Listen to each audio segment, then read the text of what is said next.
afternoon, everyone, and welcome to our health talk. My name is Liz, and I propose our she, her, and her.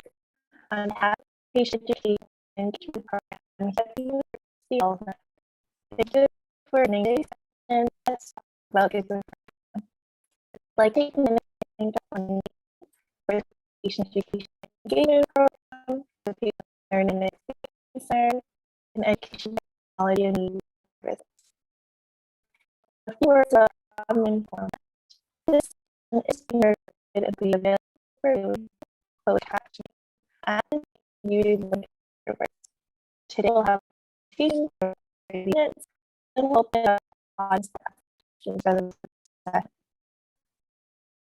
than questions about during this can be at the key at dossier. You can question call in your number get on top of the technology, realize things happen when it comes to connection.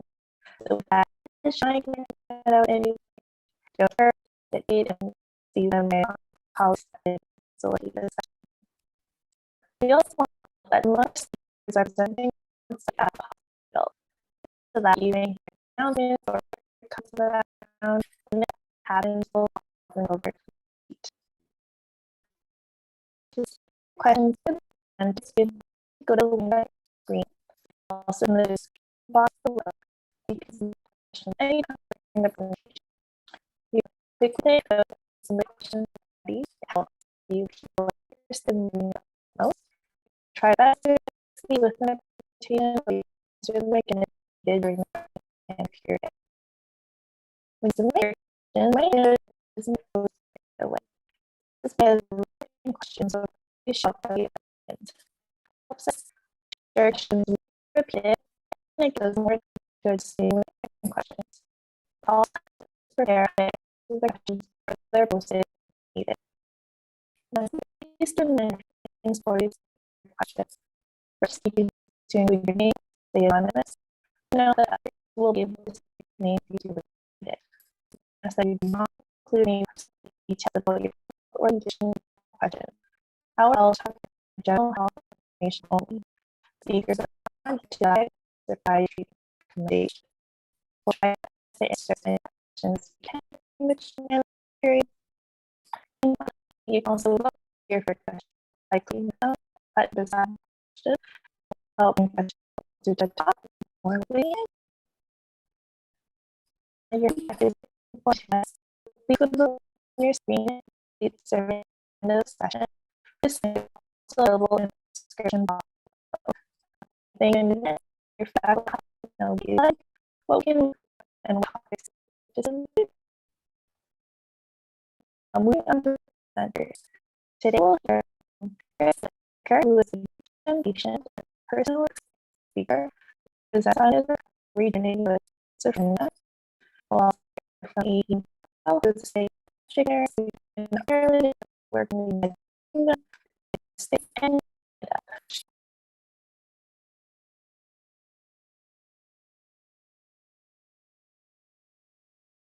And then we'll hear from Rachel Yang, who is a registered nurse and who is currently in the process of completing her master's degree in nursing at the University of Toronto. She works at Toronto General Hospital as inpatient psychiatry unit and also as a mobile crisis intervention team nurse. We have a great group of speakers today. Before we get started, I would like to take a moment to acknowledge the sacred land on which the University Health Network operates. At UHN, we strive to provide safe and inclusive care, and that begins by honoring Indigenous peoples. Indigenous peoples are the original inhabitants of this land and for thousands of years have cared for this land. We want to acknowledge and remind ourselves and encourage you to do the same wherever you're currently located, that we are still on the traditional territory of many nations, including the Huron-Wendat, the Haudenosaunee, and the Mississaugas of the Credit River. This territory is governed by the Dish with One Spoon Wampum Belt Treaty, an agreement to share, care for, and protect the resources around the Great Lakes in peace and respect. Today, this territory is still the home to many Indigenous peoples from across Turtle Island. Whether the land plays a role in your traditional ways of knowing and being, or you have had the privilege to settle on this land, many people may feel a relationship between the land and mental health. Many of us turn to the land for mental wellness. through the food we harvest to nourish our souls and minds, or during activities such as walking, gardening, cycling, jogging. No matter what part of the land plays in your wellness, we hope today's talk inspires you to not only reflect on how we think about mental health in certain conditions, but also our fortunate opportunity to work, learn, play, and keep well on this sacred territory. So now for today's presentation, until about 1:40 p.m., the presenters will talk about what is schizophrenia, the signs of schizophrenia, myths about schizophrenia, ways to support someone living with schizophrenia, and then we'll end up with some resources at UHN and in the community where you can learn more. I just want to note that you can also find the links to these resources in the description box below. So now, enough from me, I'll hand it over to Chris to start us off.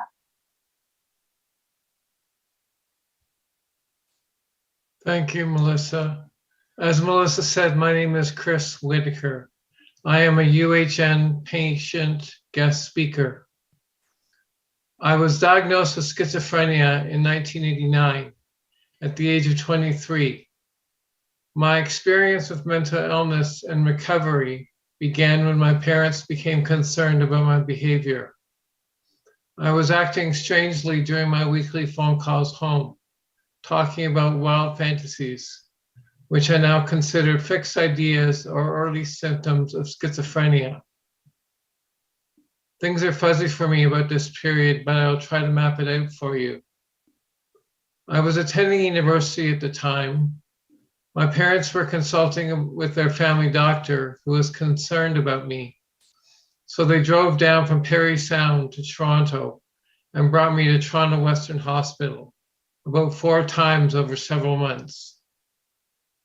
I managed to connect with a particular doctor who just happened to be on the emergency ward during one visit. And once admitted to hospital, she started me on one antipsychotic, pirfenidone. I have stiffness or Parkinsonism from this medication, so I'm taking Cogentin to ease the side effects. Once in hospital, I found what helped me the most was socializing with other people, the nurses, clients, everyone. I stayed in a small locked ward for several days while the staff made sure I was stabilized. Then I was transferred to a more comfortable long-term stay on a larger psychiatric ward at the hospital. I went through fuzzy periods there as well, psychological testing, art therapy, medication adjustments that made me feel woozy. I was discharged from hospital after a number of steps. First, the occupational therapist found me housing, supportive housing. And up until a number of years ago, I was directly naming the resources that helped me in my early stages of recovery. And after a while of doing that, I was talking to a housing agency staff, and she said, you know, our waiting lists are shooting way up, and we can't figure out why. So just in case there's a direct correlation, I decided to be deliberately vague. So this occupational therapist helped me find supportive housing. The student nurse found me a transitional education program. And the final piece, I overheard a nurse explain to an agitated client they would discharge him when he showed he could interact successfully with others. And I went, aha, that's the key. So I immediately challenged him to a couple of games of chess. He beat me resoundingly, not once, but twice. And the staff saw me coming out of my shell and connecting with someone. And they saw him calming and interacting with someone. So it was good for both of us. But from that point, the staff started talking to me more proactively about discharge. Upon discharge, I was mystified by my diagnosis of schizophrenia. I thought it meant multiple personalities, and I wasn't aware of any. My dad suggested, because of my strange beliefs and scattered thinking, that this diagnosis from my family doctor was a good fit. My family community accepted my diagnosis before I did myself. Once on medication, I didn't mind maintaining because I felt and feel dramatically better than that period when I was trying to cope without medication and with much less support. I have the gamut of support: a Toronto Western Family Health Team doctor who prescribes my medication, a community psychiatrist who monitors my regimen at least once every 6 months, my faith, my family, my girlfriend, her grandchildren, and other family and friends. Other supports include a passion for music, regular exercise, and a healthy diet. I've had a mixture of reactions to my symptoms and recovery. When I described my fixed idea to my best friend, in fact, he said I was nuts. I still have this friend, by the way. Things healed quickly between us. A family doctor once suggested I was exercising poor judgment.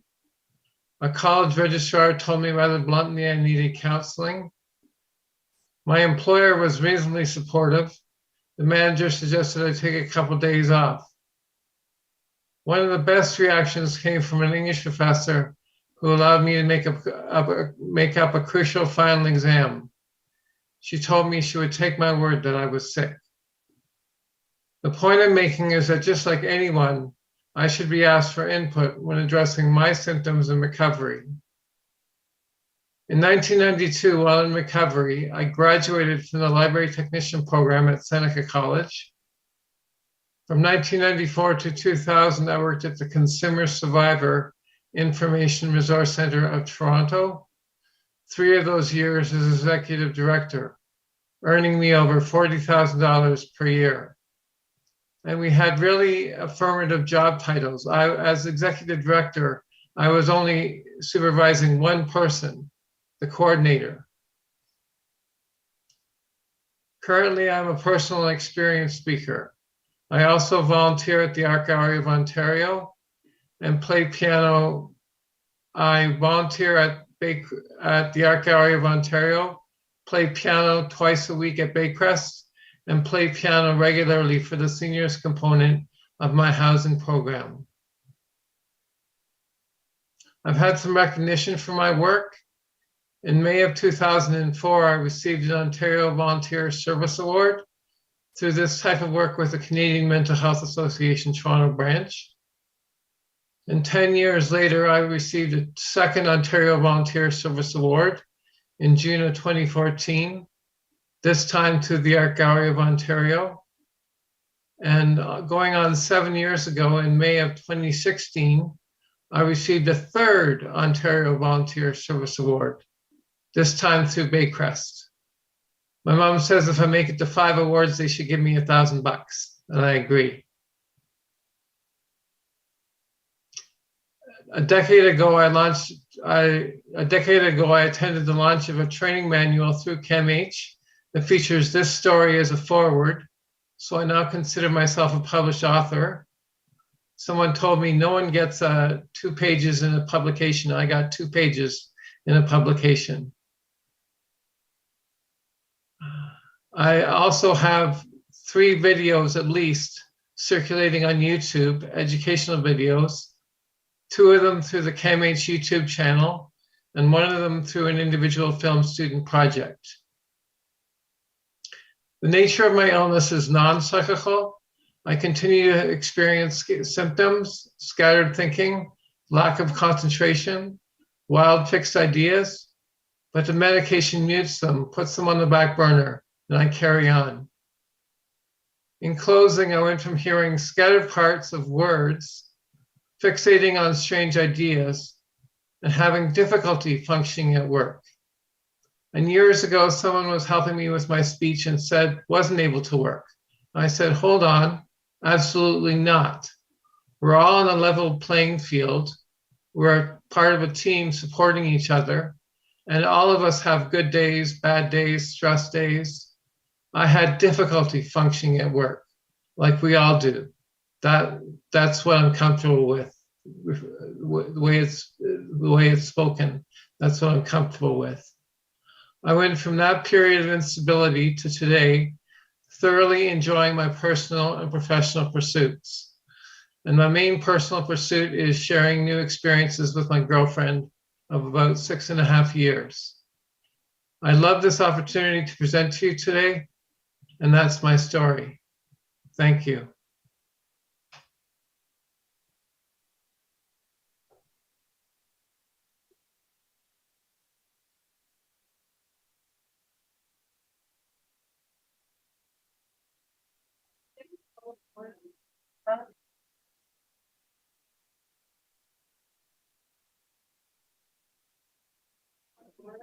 Month building, floor 5B, room 137.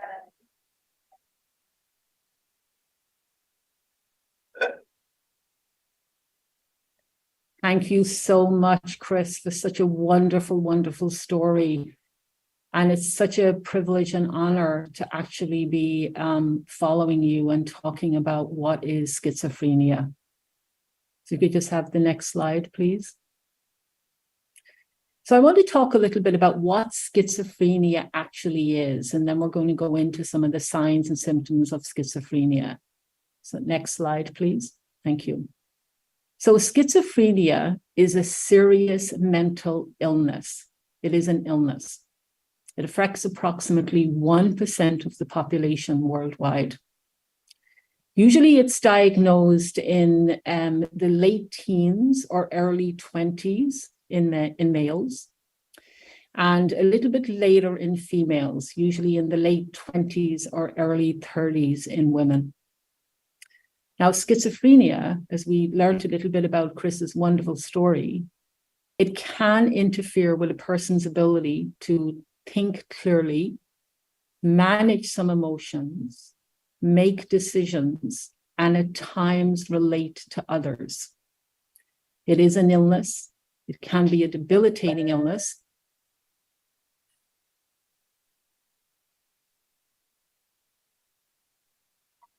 Okay, have your attention, please. With anesthesia, please go stack to month building, floor 5B, room 137. Anesthesia, please go stack to month building, floor 5B, room 137. Anesthesia, stack to month building, floor 5B, room 137. And schizophrenia can affect a person's ability, particularly while they're ill, to function to their full potential if it's not treated. Next slide, please. And thank you everyone for your patience. As Melissa did say at the beginning, we are actually in the hospital. So the nature of working in the hospital, sometimes we have some overhead pages. So we just paused there for a second while there was just some overhead pages there. My apologies. So that's a little bit about what schizophrenia is. Schizophrenia is an illness. It is a mental illness. It doesn't define the person. It is an illness. People are not defined by the illness. People live with schizophrenia, but they are more than their illness. We want to talk about what are some of the signs and symptoms of schizophrenia. How is it recognized? How is it diagnosed? Next slide, please. Thank you. So the signs and symptoms of schizophrenia. So schizophrenia is diagnosed based on the DSM. The DSM is the Diagnostic and Statistical Manual of Mental Disorders. We're in the 5th edition currently, and it's published by the American Psychiatric Association. And within the DSM, it will say that schizophrenia will be diagnosed when there are some signs and symptoms. The first one, that the individual has 2 or more of the following symptoms, and one of them must be A, B, or C that's listed here. And these symptoms have to be present most of the time for a full month initially. So you might have the person having these symptoms nearly every day for a full month. So some of the classic symptoms of schizophrenia that we may see, primary symptoms, are a delusion. And I'm going to go and explain these a little bit more in a moment. But the delusion is what we call a fixed false belief that is not correct, but it's very real for the person that is experiencing it. We may see hallucinations. A hallucination is a mistaken perception that affects any of the senses. Again, it's not real, but very, very real for the person who is actually experiencing that hallucination, and can be terrifying and scary, very real for the individual. May see disorganized speech, and that speech that is hard to follow. There may be words that don't make any sense to the person that's hearing the speech. Another symptom is grossly disorganized behavior, what we might think of as strange or inappropriate behavior. And negative symptoms. When we talk about negative symptoms, we're talking about a behavior that should be present, but isn't.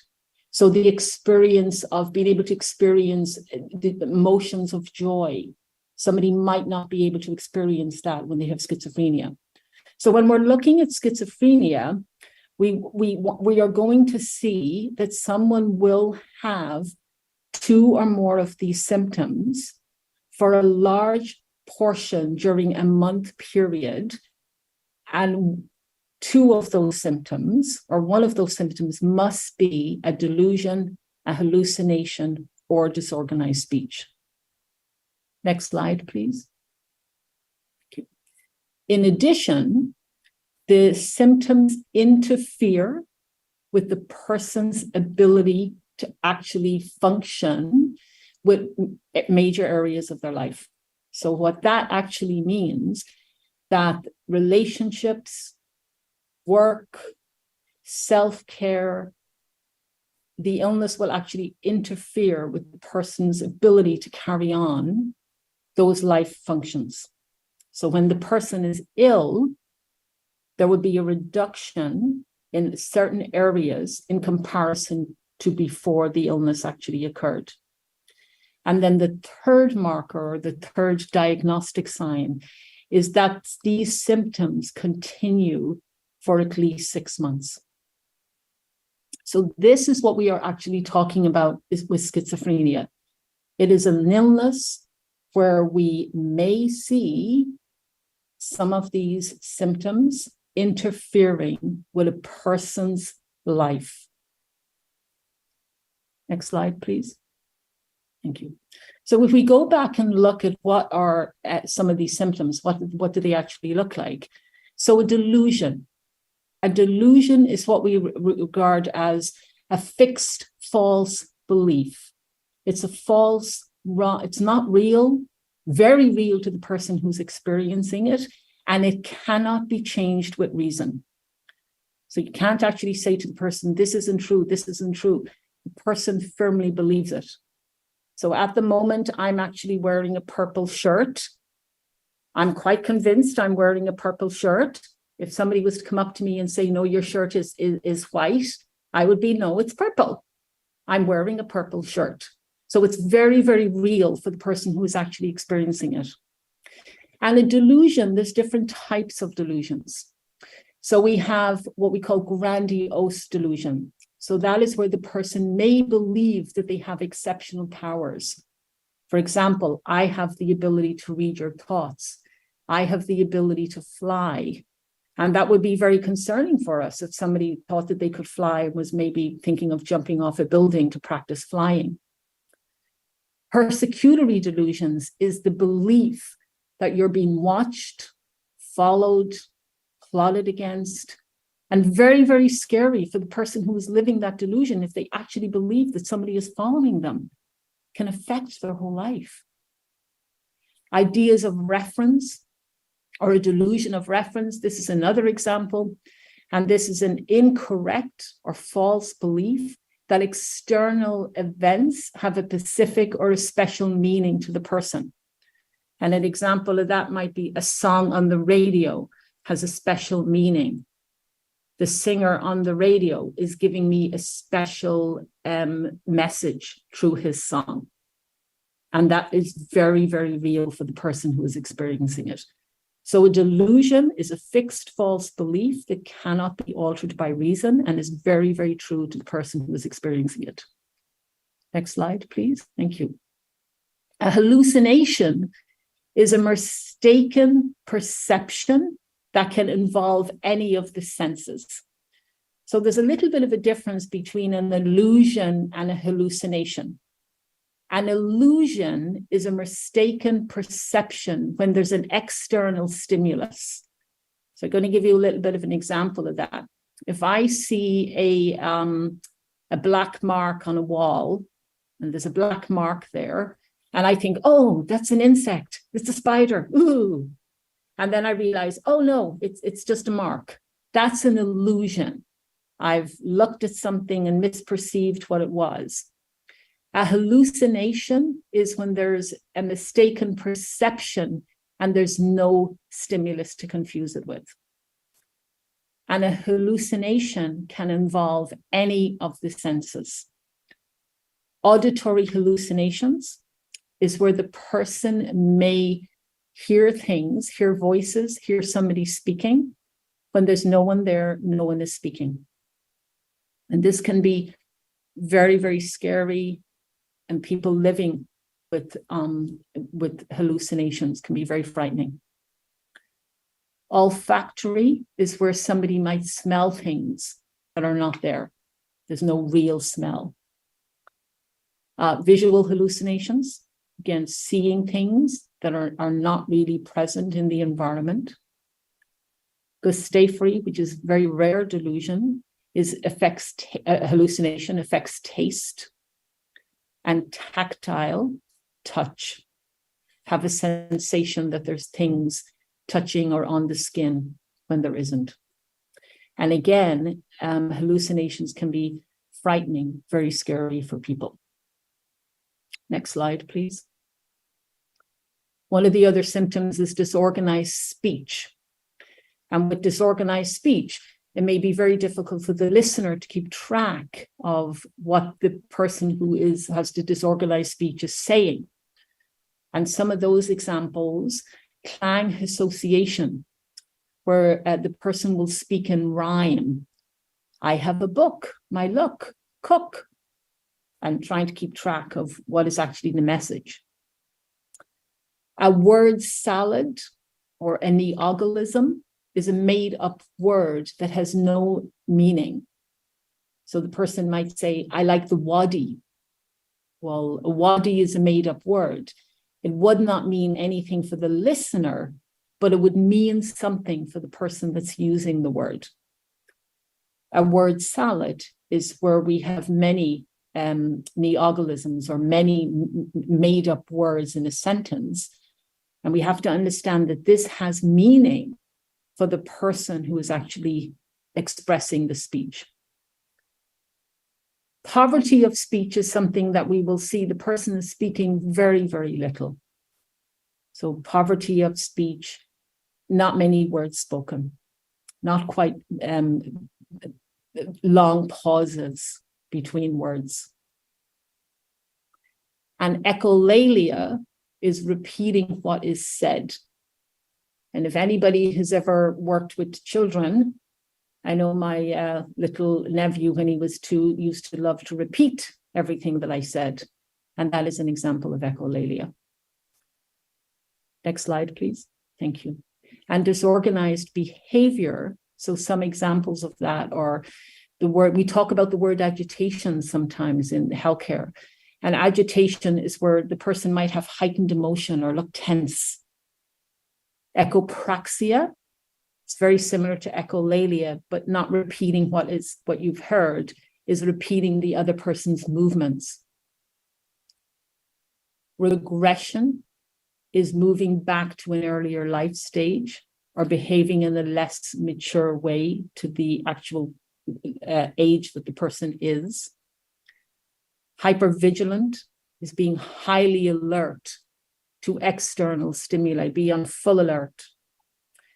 And catatonic is a word that we use to describe where there's lack or less movement, just as we have poverty of speech.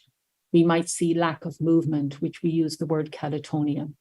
So these are some of the signs that we will see in schizophrenia. Next slide, please. And we will also see what we talk about as positive and negative symptoms.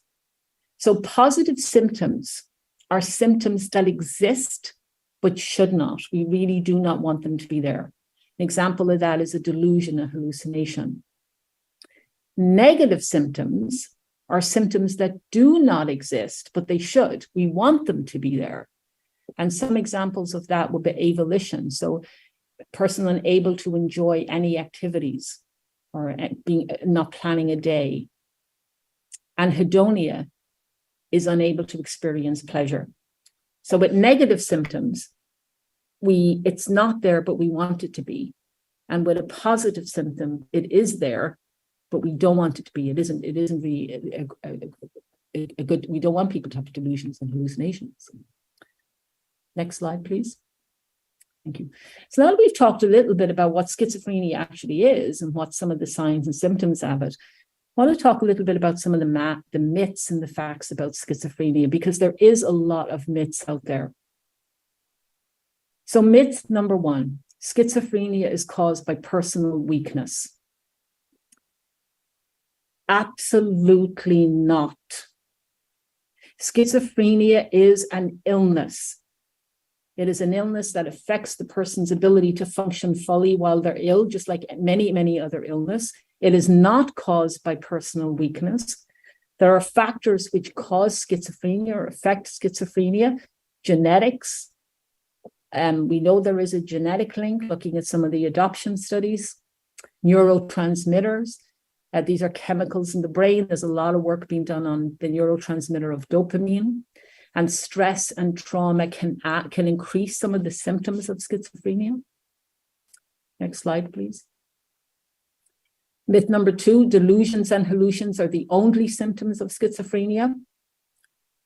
That is certainly a myth, because as we explained, there are many, many other symptoms, and it is an illness which affects thinking, behavior, and emotions. People living with schizophrenia are violent. That is not true. That is false. The literature will tell us that people living with schizophrenia are much more likely to be a victim of a crime. Now, perhaps during the early stage of the illness, or if the illness isn't been treated, a person may be scared, may have persecutory delusions, may feel fearful, and may misperceive what's happening. But people with schizophrenia are not violent. Next slide, please. Thank you. A person with schizophrenia has multiple personalities or a split personality. Not correct. A person with schizophrenia does not have different personalities. And unfortunately, where that myth came from was actually the wording around schizophrenia. The term schizophrenia came into being in 1911, and the word means split, schizo, and phrenia, mind. And the German psychologist Breuer, who used that term, was trying to explain that there is actually a disconnect sometimes between the emotions and the behavior, not that there is a split personality. Next slide, please. Thank you. Schizophrenia is very rare.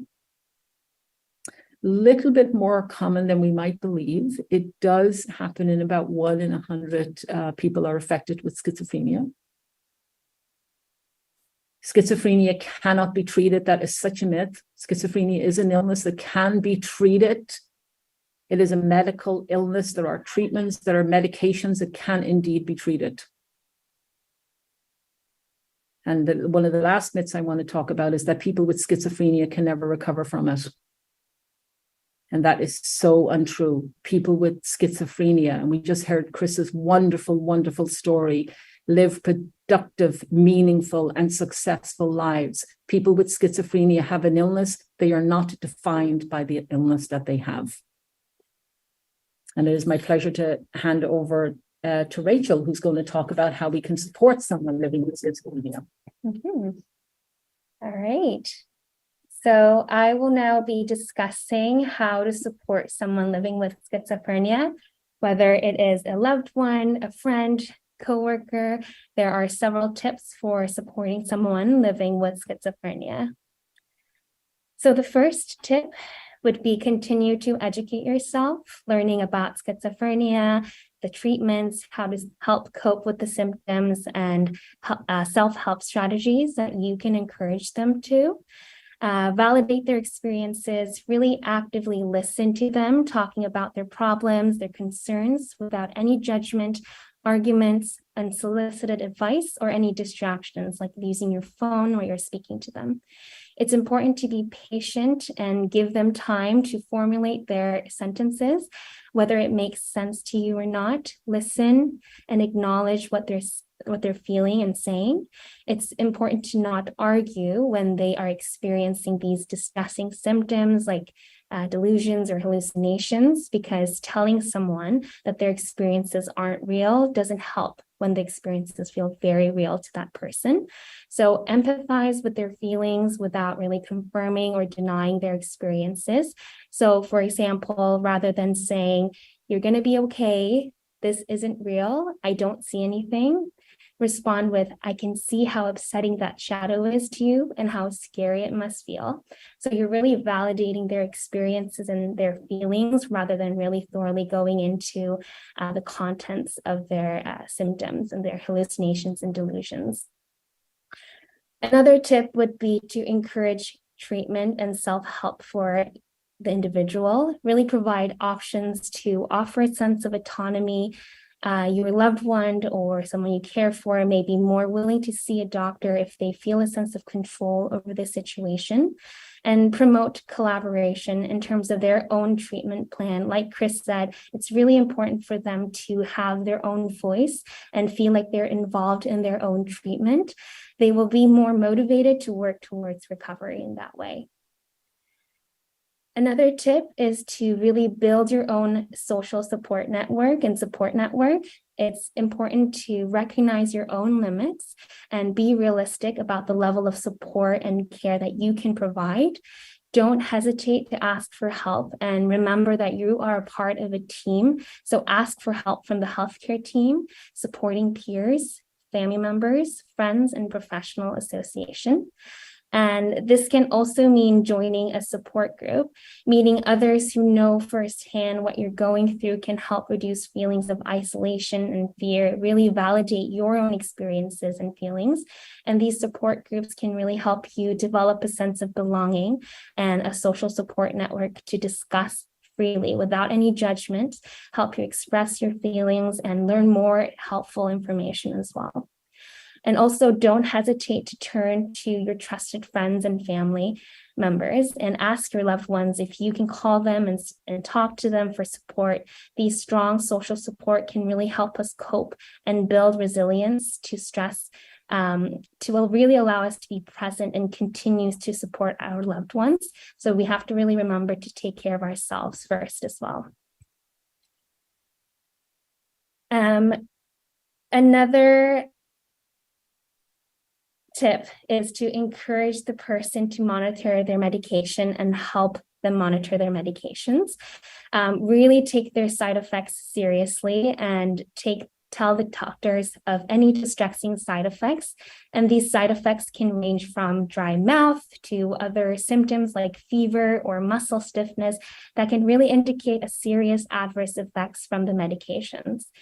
And also encourage the person to take their medications regularly using medication reminder apps, weekly pill boxes, and calendars. And be careful and mindful to avoid any drug interactions, because many of these patients are prescribed many different medications that may be harmful if taken together. So encourage them to give the doctor a complete list of all the medications and all the drugs and supplements that they're taking, so they can do a comprehensive review of their medications. Try to really understand the lack of insight that your loved one might experience. People with schizophrenia sometimes experience lack of insight into their illness, which is also coined as anosognosia. Recognize that they may not believe that they are sick and may not seek help on their own or see the need for any medications or treatment. And it's important to also be present and ask how you can help specifically. Assure them that you're here for them or that you are available to talk to them when they are ready. So a presence of a strong social support network can promote safety, provide social interactions and stability, and promote adherence to treatment. And you can also ask them how you can help specifically. And also support them with overall health by promoting healthy lifestyle choices. Your presence and assistance and your own knowledge and education can play a really critical role in supporting healthy diet, exercise, and smoking cessation. So where to go for more information, I'm going to discuss some of the resources and amazing brochures, websites that you can visit to learn more about schizophrenia. The first resource would be an amazing brochure created by Aideen, our educator. So there is a UHN brochure about schizophrenia that provides information about the causes, the signs to watch out for, and some available treatments.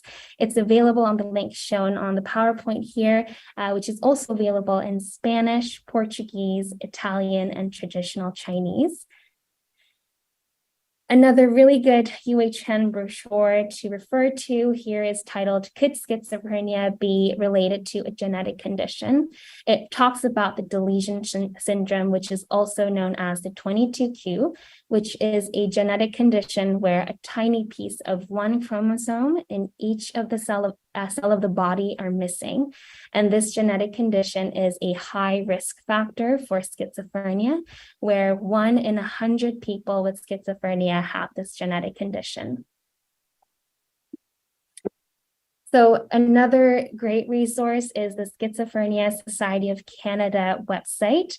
It advocates for, it's an organization that advocates for people affected by early psychosis and schizophrenia and offers comprehensive information and some tools, educational materials, and support for people seeking mental health support as well. Another good resource is called Institute for Advancement Mental Health. It's IAM. It's also focused on providing services and support to individuals and families impacted by mental illness, like counseling and skills training. So another resource is the Hearing Voices Network. As you can see, there's a link in the PowerPoint. You can really read about stories and tips related to recovery and their personal anecdotes and stories, such as coming off medications and reclaiming power at medication visits as well. So the Canadian Mental Health Association also offers many different types of mental health resources, like finding mental health professionals, local services, programs, and educational materials. And you can visit the website in the PowerPoint below. And you are always welcome to contact the Patient and Family Learning Center at UHN. They offer reliable and up-to-date health information to patients, families, healthcare providers, and members of the public. So all of their services are free and available in multiple languages. You can always call, email, or visit their centers Monday to Friday between 9 a.m. to 4 p.m.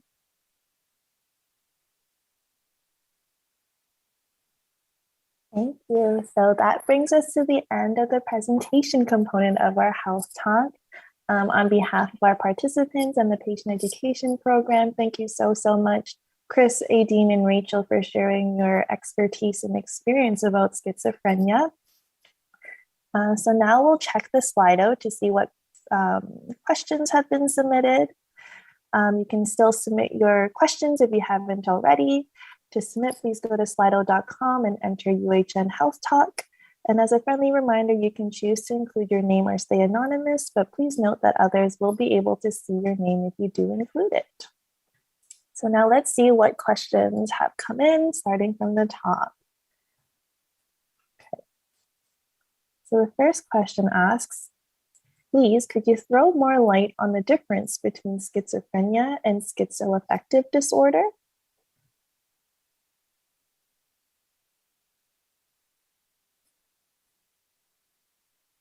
I'll pass that to Aideen. Sure. Thank you so much for asking this question. So with schizoaffective disorder, there is also a mood component. So we have schizophrenia, as we described, And then we have schizoaffective disorder, where we're actually going to see this schizophrenia symptoms and a mood disorder as well. So that actually could be that what we're actually seeing as well as the schizophrenia are symptoms of depression, symptoms of mania, and that is actually a schizoaffective disorder. Thank you, Aideen. Okay, and now we'll move on to the next question. So what do you suggest the family do if the person with schizophrenia strongly refuses to take their medication? Okay, thanks, Chris. We'll start us off. So my father helped me with this question, this issue, where he pointed out that his mother, my grandmother, took iron for her blood. And it really cut through all this, the fear and the stress of the concept of medication for me. It cut right through it. It comes to all cultures, across cultures.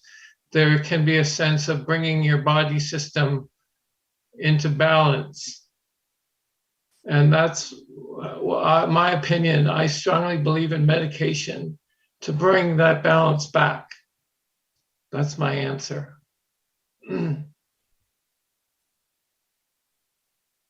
Thanks, Chris. I totally agree, and that's a great example. I'm also wondering,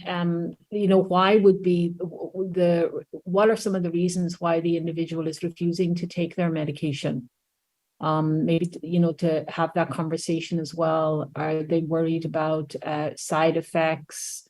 Is there a medication that they would like to take? Is it possible to have that conversation with the physician of switching medications? I have worked with patients as well who didn't want to take some medications because of side effects. People worried that they might have to take medications for long period of times, that they don't want to start taking them and then they forget to take them. And I think, as Rachel said, a lot of family members really supporting and really helping their loved one. Also, when working with patients here, when they're refusing medications, I try to really remind them of the importance of it. That's where the education component is, to remind them, because a lot of them, as I said, experience lack of insight, and then maybe remind them again in the past incidences where they may have stopped taking their medications temporarily and may have relapsed. That could be another option as well. Thank you. Thank you, Chris, Aideen, and Rachel. And like you've all been saying for the past almost 40 minutes, including the person living with schizophrenia in these conversations is really important too. Great. Okay. So let's look at the next question. So someone has asked, is there a link between early teen marijuana consumption and schizophrenia development later in adulthood? Go ahead, Chris. I'll just start off by saying that there is a documented research condition called drug-induced psychosis, and the descriptive name says it all.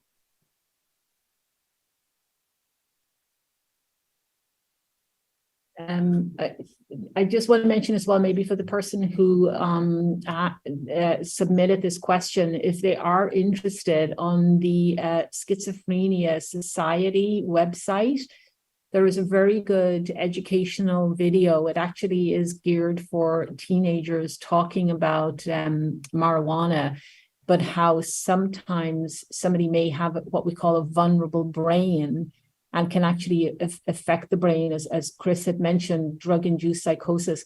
So it is a very, very, very, very good informative video for providing education to youth. I just want to put that out there for the person that submitted that as well. Thank you, Chris. Thank you, Aideen. And the link to the Schizophrenia Society of Canada's website is in the description box below. For those wondering. Thank you. Okay. Let's take a look at the next question. What do you wish more people knew about people living with schizophrenia? Okay. I'll start off with you. I was part of a article in the media years ago, and the reporter said a person living with schizophrenia could be your waiter at a restaurant who is comfortable enough and sees a professional every 15 minutes every month. My personal policy that I take to heart is that I consider that I'm Chris first.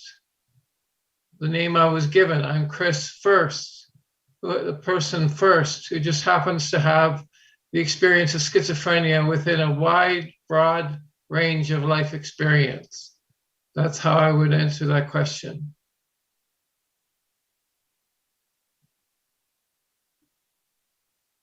Thank you, Chris. Yeah, definitely. And I can add on, definitely just reminding the public that the illness does not define the person, like Chris and Nadine said, and recovery is possible. Yeah. Thank you both. Thank you. Okay. So there are two parts to this next question. So I'll start with the first part, because maybe we can break it apart that way. So could you explain how schizophrenia is carried over to the next generation? So for example, a parent living with schizophrenia to a child living with schizophrenia. Go ahead, Chris. I can start off by saying that I have come across research where research about genetics and inheriting schizophrenia, the researchers are approaching the neighborhood of the answer. And a neighborhood if you look around, can be a big place. So they're far away, but they're getting closer and closer. And her confident take on it was that they're trying to get closer and closer down to a brick of a house, from a neighborhood expanse down to knowledge, down to the size of a brick, pinpointing a brick in a house. That's how I'll start off. I'll hand it over to Aideen. I think that's a wonderful description, Chris, and it certainly summarizes that there has been a lot of work done in the field of genetics and illnesses and schizophrenia, but nothing 100% has been isolated yet. A growing field, an interesting field. And I think we just have to wait a little bit longer until that brick and house is isolated. Wonderful, thank you.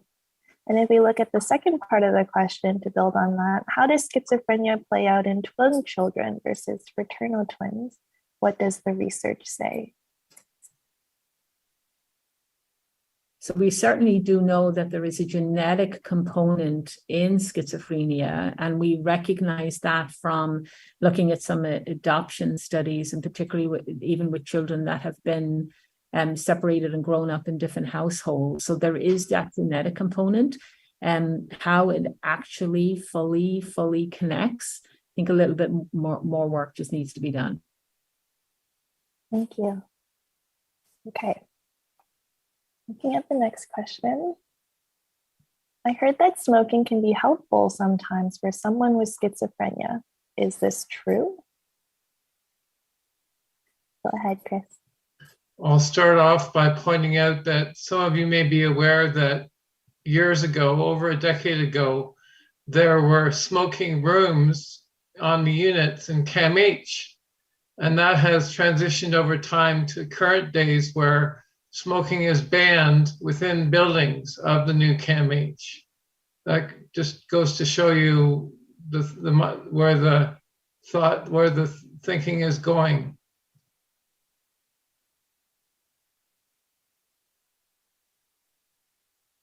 Yeah, I would certainly agree with that, Chris. I mean, there's a lot of negative effects from smoking, cancer, lung illnesses, asthma. I have had patients that have told me that they smoke because it gives them something to do. It keeps them calm. And I certainly agree with you, Chris. I'm kind of started nursing in the last millennium, and I also remember a time when we would have smoking rooms on our unit, and being totally smoke free now. So I think definitely the literature would definitely tell us a lot more negative results from smoking. Thank you. Okay. So this next question says, how do I help a family member who is undiagnosed, but as per your description during the talk, has had schizophrenia signs, symptoms for over 40 years? It is getting more worrisome as they age, and they have no support such as housing, income, a formal diagnosis, and healthcare. So what are some tips that you would suggest? I'll pass that to Aideen. Okay. Aideen or Rachel?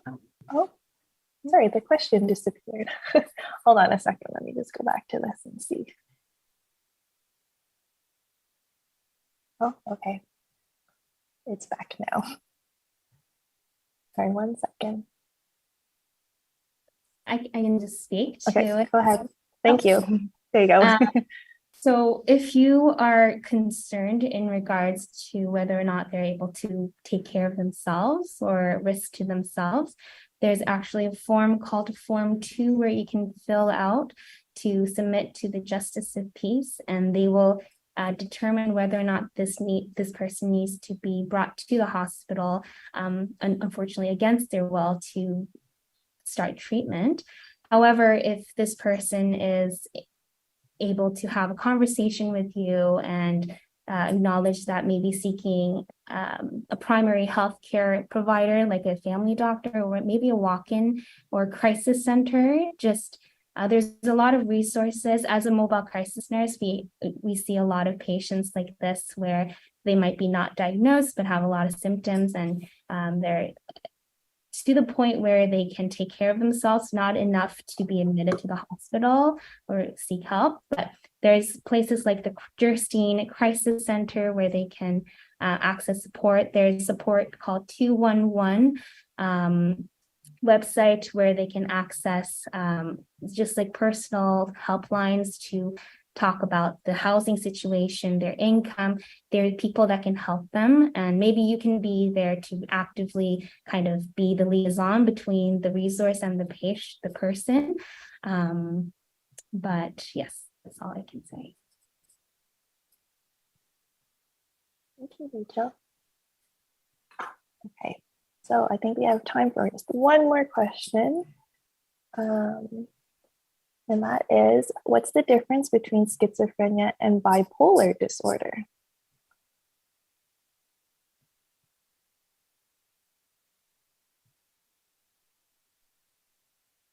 I'll ask Aideen to answer that. Okay, Aideen, over to you. So bipolar disorder is where we may see an individual that may have depression, a diagnostic medical depression, and may also have a diagnostic, what we call a state of mania. So this is where we may actually see lows and highs. So there's much more of that mood component. Whereas with schizophrenia, we see the cognition component, we'll see those delusions, the disorganized speech. So they are actually two different type of diagnostic illnesses. Thank you, Aideen. Okay, so unfortunately, it's now 1:59 p.m. and we'll need to wrap up our session. But thank you everyone for submitting your questions, and to our speakers once again for sharing their expertise. We're so grateful to have all of you on our panel today to share your knowledge and your experiences with us. So thank you so much. We apologize if we didn't get a chance to answer your question, but there's still an opportunity to ask. So please email your question to our email pfep@uhn.ca, and we'll try to respond within 1 week. Again, your feedback is important to us, so please go to the link on your screen and complete the survey, or you can scan the code using your smartphone's camera or QR code reader app, and it'll take you to the survey. This link is also in the description box below. And finally, to find out about our next talk, subscribe to our online patient e-newsletter and get up-to-date information about events and new resources at UHN. To fill out a form to subscribe, please go to the link on your screen. And if you're filling out the feedback survey right now, you'll also see this link on the confirmation page, so you don't have to worry about getting both links at the same time. And that's all for today. So thank you, everyone. Our next talk will be in February, and we hope to see you then. Thank you.